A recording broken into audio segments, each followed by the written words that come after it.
Hey everyone, welcome back. It's Lucid, and I'm joined by Maryland. Howdy, gamers. And we have a little bit of puppy chewing bone noise in the background over here. But in the game... I can't hear it. All right, good. What turn is this? I think it's 92? 92. 92. Good. Okay. We finally get some messages from Pangea, and I love getting messages from Sai. Do you want to do us the honors of reading these? Sure. You've probably noticed this, but I've been treating 60, province number, I believe, as my testing grounds for seeing how I can fight Pelagia underwater. Outside of the whole master and slave shenanigans, which he's sure to unzip when we do a capital fight. Since it's right next to my blood hub, it's easy to reinforce, so I can try out a bunch of different commanders, underwater breathing demon setups, and see what sticks. I'll also see what he's comfortable gating around to defend these forts. Since Nexus is province number agnostic, Pelagia will continue to be a threat until his casters are dead, which will require actually storming his cap. In other words, it's either win the game or fight to the knife, and any move to win the game will require beating 3 times astral travel master and slave armies in the throne rush. I have a weird complex plot that might work for that, but it'll probably need Vanheim's cooperation, and he's comfy with his long-term NAP at the moment. Chris's passive play recently may seem like he's plotting heavily and had gotten Ulm paranoid, but actually he's just been playing the new Pathfinder CRPG series a lot, so I think he's just happy to take it easy for now.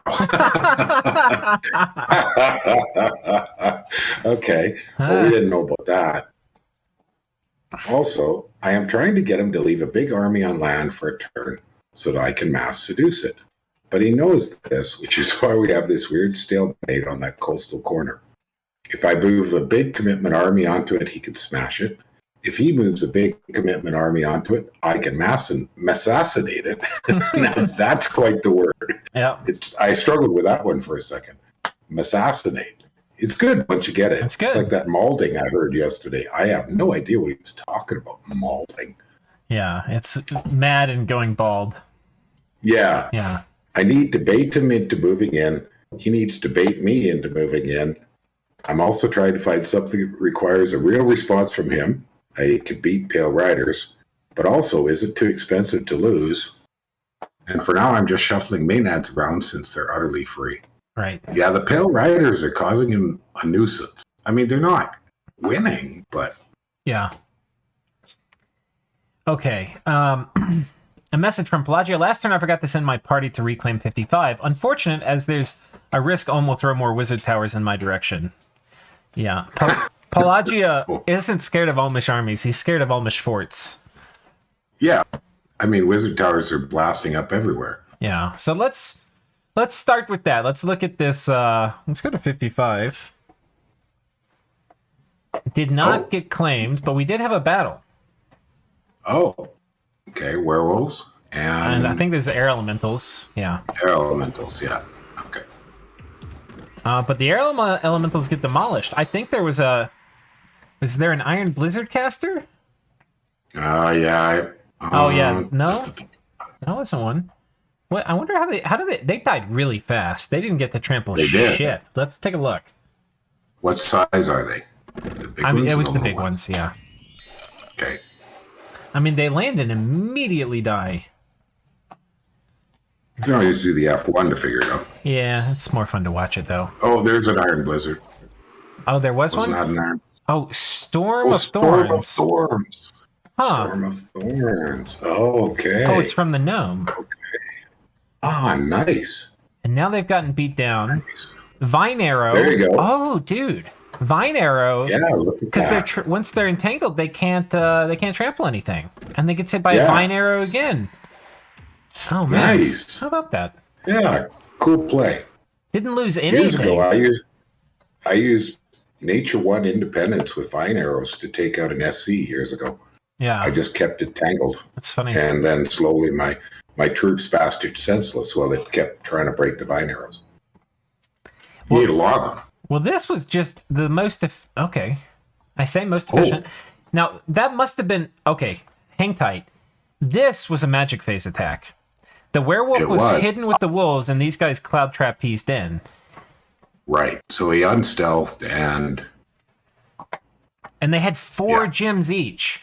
So this was, in the scheme of things, kind of expensive, because it's... Cloud trap piece is 3, so 6 gems for that, and then 4 times 2 is, 8. So we're now at 12 gems, 14. 14. Oh, yeah, okay. Yeah. Well, no big deal. Just my math is not always working. And then this is a normal phase attack.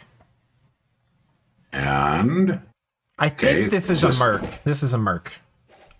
Oh, okay. And then supported with 1 or 2 mages. Is that just 1? Just 1. It looks like it's going to do mass protection. Foul vapors, huh? Oh, okay. I might have... The mercs died so quick. Oh, well... Mass regen. Oh, mass regen. Nice play. Nice play. From, where's our gnome? Where's our gnome? Here he is. I think was it the gnome? Yeah. Strength of Gaia mass regen. What's up? Nice.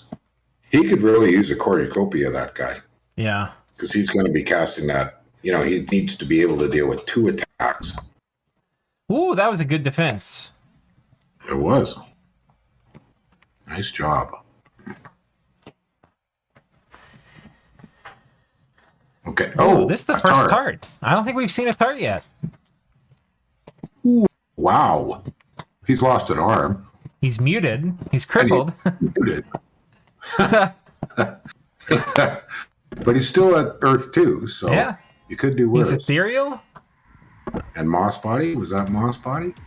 No, and he's jumped in here. Yeah, this is... I've been tarted by Azom before, and I just know how this is going to go. Yeah. Yeah, it's not going great. Yeah. If he had enough fire, but... Yeah. He didn't lose much. Right. I mean, he ran away. Yeah, he kicked the small raiding force off, and Alm paid in the lives of a few troops, but bought some information. He knows now that Pelagia's got some tarts, and there's some of the gear he's putting on them, revealing different threat vectors. There's another tart. Another tart. Now this one is a Titan, could have amazing paths. Yeah. Not too great. Well, good. I mean, good path. yeah, good. It's going to be doing, Soul liquid body, and soul vortex, yeah. Yeah. No, they're good paths. Yeah. Quicken Self. Are they going to get the Lizard Shaman at least? All right, that's a consolation. They did. They did. And this guy's going to, Yeah, they can't even touch it. They can't touch it. No. Can't touch this. Can we see its gear again? Yeah. I was just curious. I think it was... I saw Firebrand and a lead shield. It was Ember, actually. It's Ember. Yeah. Okay. So fancy. So the Super Firebrand. Yeah. The lead Knight shield. Armor, Dragon Helm. Yeah. Shock Resist, Regen. Pretty cheap. Okay. Yeah, relatively. And almost put this stuff back under siege. Yeah. I think for Alm, the play is, I think you Magic Phase Fort this. Yeah. And then I think you peace out. I don't think he's going to take any forts. No, but, he could keep just raiding a province every time you take one, Magic Phase Fort it. Yeah, but I think Alm's position, I think Pangea's position is strong enough that they can just sit here and just fuck with Pelagia casually. So where is this province 60? I think this is right next to this. 60. Oh, yeah, this is this one. Oh, that one. Okay. Well, let's watch. He's trying to storm, seeing how this is going to go. He's got some Knights of the Deep inside. Oh, I was hoping it was a Kraken Thug. Power of the Spheres. Okay, we got some Foul Vapors. I'm actually... Wait, why are these guys lucky? Does he have Sword of Algome or whatever it is? Must have it there somewhere. I think he must. On the Triton King, maybe? Yeah. Yeah, there it is. Right. Yeah, there you go. Okay, so just some sea trolls. Somebody did Shark Attack. And Pelagia did. And so there's some ghosts from Pangea, which are great here. Yeah, Yeah. Did he buff the ghosts? Yeah. Yeah. Yeah. He's got, Yeah. I don't know if he did Army of Gold or what, but they've got 20 protection. Yeah. So that's either Iron Warriors or Army of Gold, I believe. The Earth Elementals aren't really working. This was real close to working. I mean, honestly, Yeah, it was. I think the sword was enough to swing it. This guy's got a bloodstone, which he's about to donate to Pelagia. Yeah, the pan doesn't make it. Arco says, thank you for your donation. And the Lich has no gear. Okay. I think what you do here is you put these guys on guard commander for the Lich, and you have them do Soul Vortex and just slam Long Dead. Maybe. Yeah. Yeah. Use them as batteries.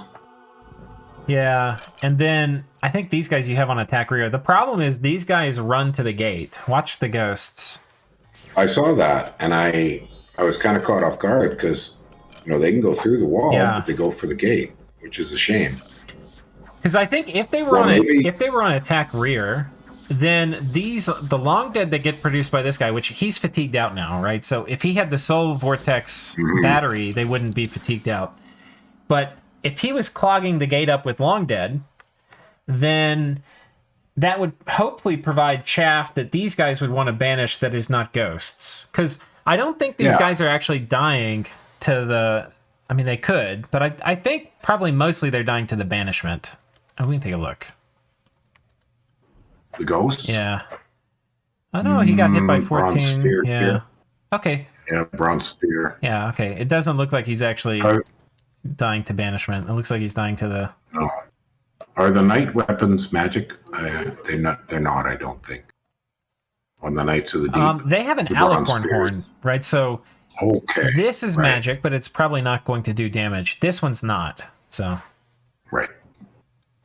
Okay. Loses 8 Knights of the Deep, but the expensive thing here, really, more than anything, is the pan with... He had a bloodstone on him, and then some other cheap gear. Right. But. Well, and if he's boosted his death enough, that's only like 2 casts of ghosts. Oh. Still, ghosts aren't free. Pan sending horrors here. Horrors don't do very well against Frozen Heart, especially Frozen Heart cast probably from all the way back here. Where's the Frozen Heart caster? Please tell me he's... Yeah, this... I don't even know which one it was, but... Way the heck from back downtown, there.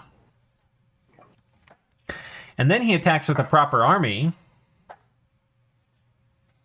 A bunch of... Yeah, this game has really shown me the advantage of boosting your range. Yeah. Your spell range. I'd not considered that previously.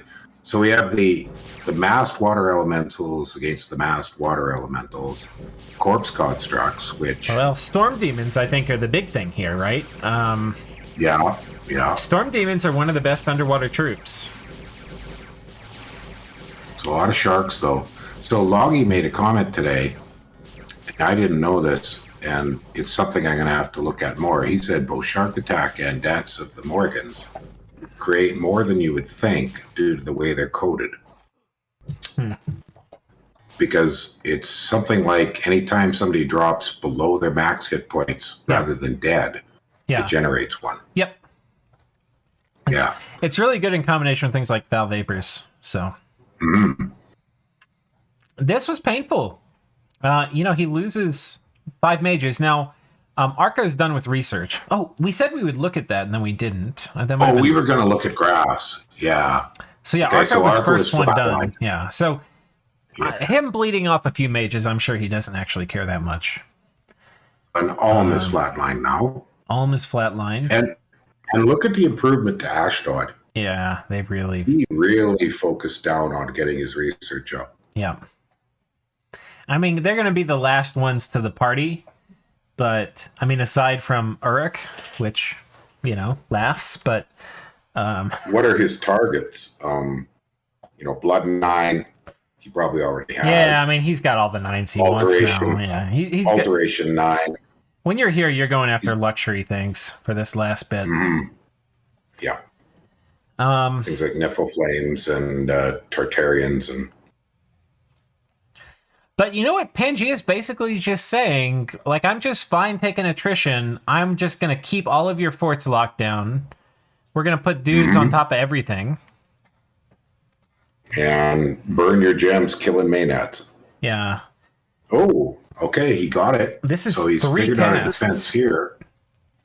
3 casts But he's here. defending with Maenads and Storm of Thorns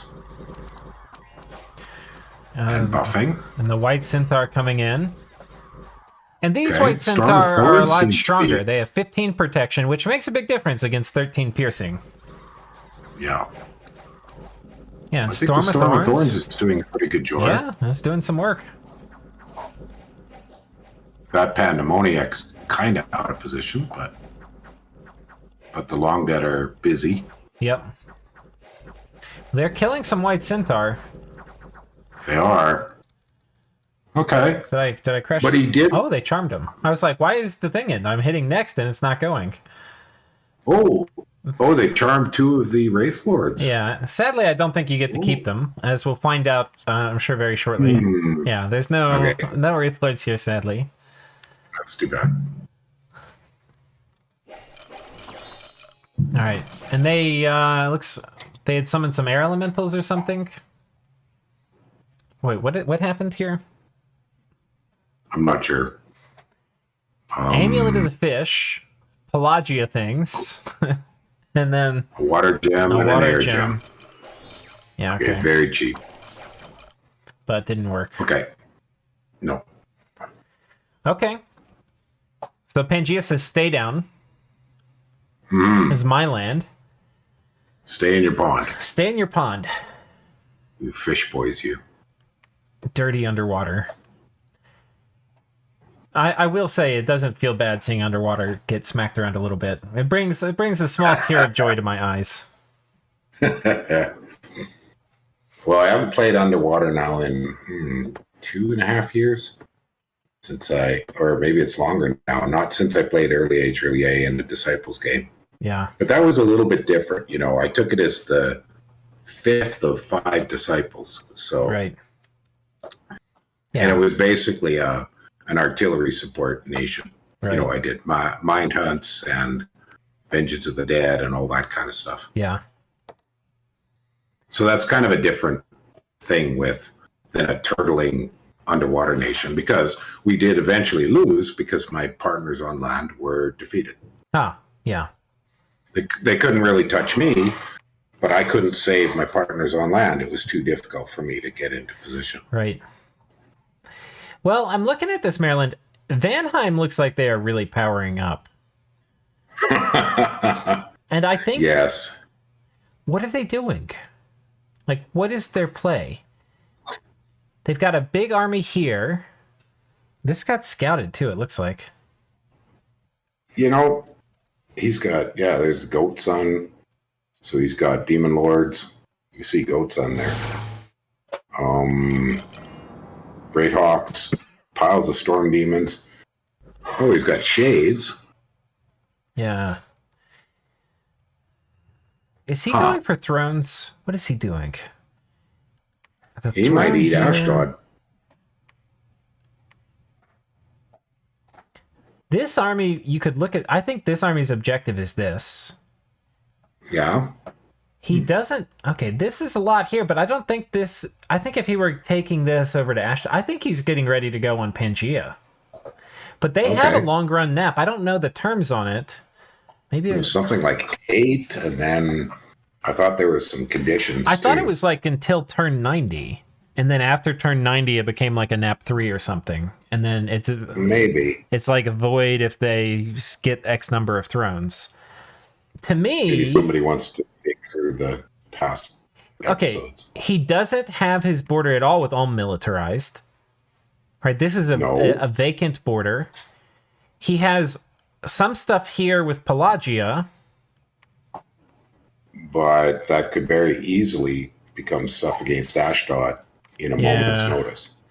This is positioned against Ashdod, but Sure could looks also like be it. positioned... This could be positioned against Pan just as easily, basically. I don't know. He's getting ready to knife somebody, I think. I think what he wants... I think part of his frame of mind, too, is like he did his time fighting Pelagia, and I think he wants somebody else to do their time fighting Pelagia. And once... Like, he doesn't want to just punch somebody right now. I think he wants Pelagia to punch somebody first, and then he wants to punch him second. That's my guess. Mm-hmm. Yeah, I could see that. I don't really have more of a guess, though. Yeah, I don't really have myself in his headset. All right, let's look at Ashdod again real quick.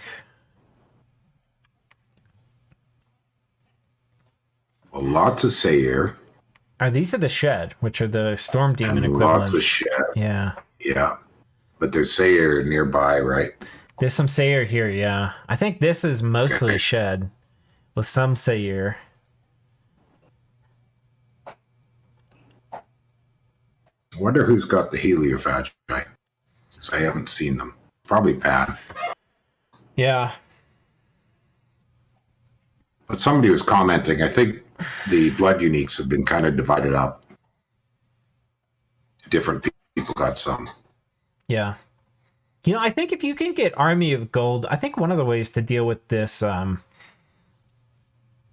Ghost Riders spam that Pelagia is doing, because I'm thinking, like, if you're playing Ashdod, how do you attack Pelagia? Even though they've backed out of this. But honestly, small groups of these guys, which are pretty low commitment,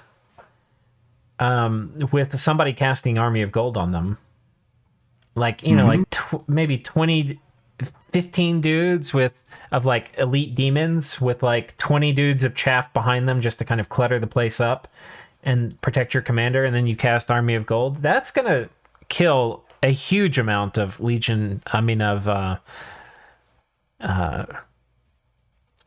Ghost Rider spam. Ghost Riders, yeah. I'm honestly just shocked that he had all this open frontier and he just got completely talked out of that. I'm still a little bit in shock by that. Well, maybe the payment was huge. Could be. We don't know. Because he didn't tell us. What's happening on the Uruk Liberation Front? Well, we haven't seen the... we haven't seen the ritual sacrifice for a while. Yeah, that seems to have slowed down. Yeah. Mount Tartarus, nobody's been sacrificed to the vultures? No. Yeah. No, Uruk is just sitting there now. All right. No action. Well, I think that's it, guys. It seems basically the phase of the game we're in is a lot of people just poking Pelagia. It's not a very heightened phase. You know, there's not big tectonic plates are not shifting. It's just restless poking. But the one play that we thought would be happening, or at least I think you had mentioned, was the burning of thrones by Pelagia, and I haven't seen that happen. You know, doom horroring thrones. Yeah, you generally don't do that casually. Like, you can do it to stop somebody from winning, but you mainly do that when you're in a countdown timer to where you want to win, right? Because you don't want... Because people can prepare for it. Like, you can prepare a throne defense for Doom Horrors, but it might take you a couple turns, right? So you want to... If you're going to do it, you want to get it so you have... I mean, we can look at that. I think it's a kind of interesting question. It is. And I'm just wondering... I mean, I've never done it. I've heard people talk about it. I've never been in a game. I haven't been in a game with wishing since Dominions 4. You know, I know people talk about them, but I don't play very many big games. And you need a fairly big map and a fairly big nation. Yeah. So, I mean, there's the whole thing about getting them, which is hard, right? Because they can, half the time when you wish, so wishing for them is expensive. It's 100 pearls. And then half the time when you wish for them, they attack the caster in an assassination battle. So I think it's an assassination battle. It may be a province battle. I can't remember. But the way you would do it is if you're successful in destroying a throne, you're going to get rid of, like in this case, 2 throne points that are required to win. But you're also going to get rid of the throne that the person had, and so they won't be getting it. So the person with the most throne points right now is Vanheim. So if Vanheim did it, like if Vanheim was the guy wishing for Hars, all he would need to do is zap a throne from somebody that's not him, like 2 thrones from somebody that's not him, and it doesn't even matter because he has the most thrones. He didn't have to grab any. And then, no, he doesn't have. So he's got 10 points right now. Oh, wait. Oh, wait, he's got. Wait, maybe I'm miscounting. Oh, wait, he's got 8 points. Okay. No, so he'd have to do more. So, yeah. God, that's a lot of because thrones. the number of points to win doesn't change. It does. It's just how many points are available. Oh, it does? Yeah. Does it remove points from the 16 needed to win? That's the whole reason it's a reverse throne rush. So you kind of want to be sitting on 12 points and then kill 2 thrones. Yeah, exactly. That would be the easiest way. Right? So, yeah, and we're not really to that point. Like, people are at... No, we aren't. You know, like, Vanheim has the most at 8. So, yeah, we're not... And Pelagia only has 2. So he's still very far from that play. Right. Okay, this game is nowhere near finished. Yeah. I mean, we know that because we know it's many turns ahead of us, but... Yeah, the other things that are worth mentioning about, because I don't want to get people too fired up about reverse throne rushing. First of all, it's 100 gems. To have a chance of getting it, there's a very high chance they attack your caster, and you could get unlucky, and you never, like 3 turns in a row, it affects your caster, which, if you can't kill it, like even if your caster's your god, you summon him back, like you may lose all the wish gear too. So very expensive to get. And then once you get him, you're like, yay, I got him. Maybe, right? Because once you have them, they can defect every single turn. So once you have them, you're not going to have them for long. Yeah. Right? Yeah. Okay. And so all this you don't do this casually. Like, it's extremely expensive. And when you do it, it's like, get all the drugs and use them, go, right? Because you're on a clock. Like, the Doom Horror is only going to be around for like 5 turns. Right. Yeah. I had a couple things I just thought of might be interesting to finish up with. The first is a look at all the graphs. Yeah, let's do that. I feel like we haven't done that in a while. Provinces. It's been quite a while. Okay. So Pangea, yeah, absolutely, in a big way. But Ulm is in better shape than I thought. Yeah, but I think at army size for power, this is what we can't see. I feel like the strength of armies. I feel like Vanheim is number 1. We can't see that in this graph.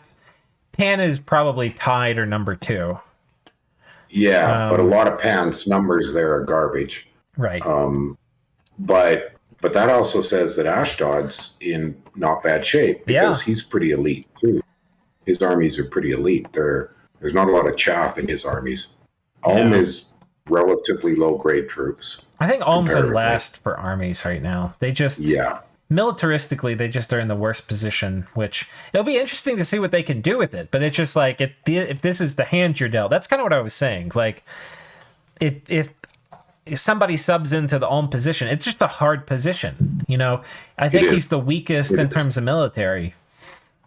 But he's played a good game. Yeah. He's made some good decisions, like buying peace. Yeah, that was good. With Vanheim seemed odd, and yet if he hadn't, he'd be in far worse shape. Yeah, I mean, he's better off than he ever was before. I think this was his peak somewhere right over here, and he's higher than that now. So... and what about forts? Number 1. He's going crazy with the Wizard Tower. Yeah. So he's a hell of a turtle. He's definitely playing a turtle game. Well, yeah. I don't know what other game there is for him to play, though. No, I agree with you. Income, he's number 1. His income's good. Yeah, he's in good shape there. Yeah. Now, the question is, well, he translated it mostly into mages. Yeah. Gym income. That's quite balanced. But we don't see the blood slaves. and we don't see the Wish farms, and we don't see the Nexus. No. So I think Pelagia is That's right. like miles ahead of everybody. You don't casually wish for like Queens of Air Elementals so that you'll win an important fight, or casually wish And for all Demon it's- Lords to drown them without just No. having gems like pouring out of all of your orifices. It's just he's bleeding gems everywhere. What's missing here is Ulm has effectively no blood economy. Right. He and Pelagia are the only ones with no blood. Right. So, okay. We looked at research. Dominion. So everybody's just about done there. Vanheim number 1 in Dominion. So this makes sense. They're the only nation that's left in the game that can blood sacrifice. Right. But nobody's going to dom kill anybody here. So it's just a case of optimizing scales, I think. Well, I think it's that. It's also, big Dominion global effects could come out or something, and that could be a strategic edge for him. True. However, when you see Dominion go up like this and then plateau, it normally means that you don't have it pushed onto enemy forts, right? Like, Yeah, so he's maybe he's it's either gone in slowed some down enemy or- provinces, but it's probably out of enemy forts where they could have preachers. right. Yeah, he's plateaued. Yeah. All right. Now, what was the other thing? Those Oh, army yes. The other size. one I wanted to glance at was just a review of the globals. Oh, yeah. So 'Cause we haven't looked at globals, those. Ulm has riches from beneath an Earthblood Deepwell, as Ulm should. Well, that's his income. That's his bread and butter. Mother Oak, and then Blood Vortex from Pangea. Blood Vortex isn't great. It's usually like 50 to 80 slaves a turn, but is going to kind of kill some population around you. It's more to block up a global spot. Right. Astral Corruption, everybody loses, and then And Arcane Nexus. and nobody has gift of health. Right. Okay. Yeah. All right. It's interesting. I feel the game state's pretty interesting right now. Even though not much is happening, I feel like Vanheim or Ashdod, if they make a big play, they have, like, right now they're very militarily strong. They've got all the research they're going to need. They've got big, scary armies. If they can make a play and leverage themselves into getting, 15, 20 more provinces, they're going to be in a great spot. Yeah. I think if Pelagia gets breathing room, they're going to start figuring out some really interesting things to do and keep running the Wish Factory and generally keep anybody else from winning. But I think in my mind, Pan is in position 1 by a nice little margin right now. Because he's got the biggest blood economy and he has Mount Chaining. And he has all this mainnet production. Like, he can do so much low commitment stuff. The mount chaining is pretty effective. Yeah. I mean, he's big enough. He has enough blood economy. He is really translating that mount chaining. I mean, we've been watching him lose Storm Demons, and I wouldn't be surprised if he's not even losing a single turn's casting every time he does that. Right. Yeah. So it's going to be interesting. It's going to be interesting. I think I think the thing is, if somebody else, one of the other big players, can make a play while Pangea is locked in this war with Pelagia, that's going to be real good. The problem is, I think if they make a play, then Pangea is probably not going to be super happy about that and go for them. But, Yeah, he might just peace out with Pelagia and go eat that person. yeah. He might. And if it's like Vanheim, like imagine Vanheim's eating Ulm or Vanheim's eating Ashdod. Pelagia can't do much about that. Like, they don't have much of a border, right? And so if they would probably be incentivized to release Pangea to go deal with them. And if Pangea starts being too successful, then Pelagia can put pressure on Pangea a lot easier than they can put it on Vanheim. So, Yeah, Pelagia mostly borders Ulm and Pangea. yeah. Mostly. But, Okay. all right. Well, we'll have to see what happens. We will. All right. See y'all next time. See you guys.